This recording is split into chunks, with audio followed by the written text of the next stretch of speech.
အာနာပါနကမ္မထမ်းဆိုတာဝင်လေထွက်လေပေါ်မှာဝင်တိုင်းထွက်တိုင်းသတိထားပြီးဝင်မှန်းထွက်မှန်းသိနေအောင်လုပ်နေတဲ့အလုပ်ပါဝင်လေလေးဝင်သွားတယ်အဲ့ဒါကိုသိနေလိုက်တယ်တခါထွက်လေလေးထွက်သွားတယ်အဲ့ဒါကိုသိနေလိုက်တယ်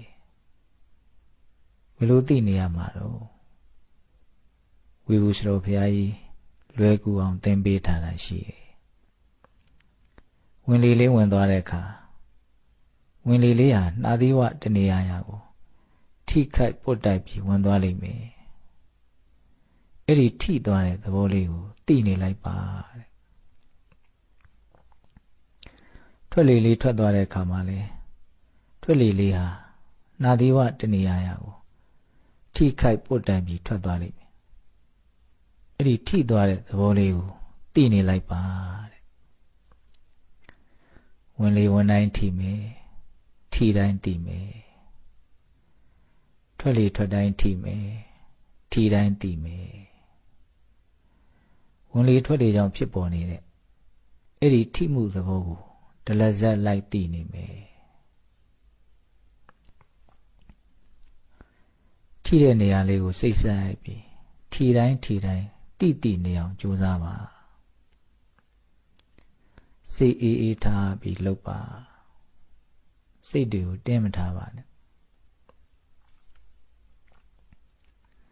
ဝင်လေထွက်လေကိုနှေးအောင်မြန်အောင်လှုပ်ပြီးတော့လည်းမရှူပါနဲ့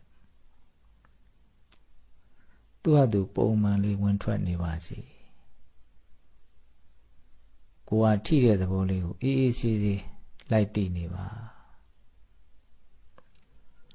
ဘာတောင့်တမှုမှမရှိပါစေနဲ့ဘာကြောင့်ကြမှုမှလည်းမရှိပါစေနဲ့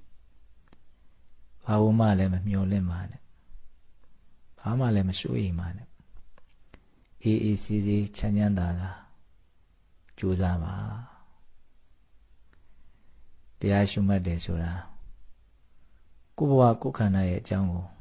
အမှန်သိဖို့အတွက်လုပ်နေတာပါဘဝဆိုတာမတည်မြဲတဲ့သဘောတွေဖြစ်နေတာ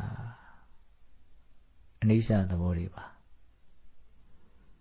မကောင်းမွန်တဲ့သဘောတွေဖြစ်နေတာဒုက္ခသဘောတွေပါအရှိုးမရတဲ့သဘောတွေဖြစ်နေတာအနတ္တသဘောတွေပါအဲ့ဒီအခြေအနေမှန်တွေကိုကိုယ်တိုင်သိအောင်လို့တရားရှုမှတ်နေရတာအဲ့ဒီအခြေအနေမှန်တွေကိုသိဖို့အတွက်